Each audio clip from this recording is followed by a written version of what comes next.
Bună ziua! Astăzi boboșii mei o să învățăm cum să crapă lemnele, că unii nu știu. Hai să vedem. În primul rând îi găsim un postament la telefon, că n-avem din ăla.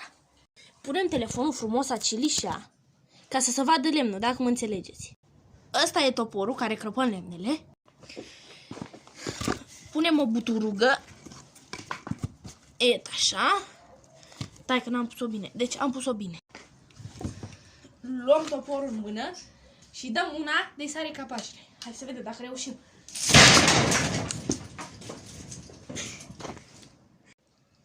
Băi băieți, rup să-i culmea. Îl căpară.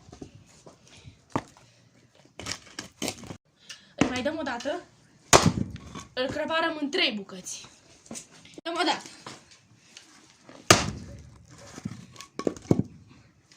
Și așa se crapă lemnul, duceți-vă dracu. Rup să-i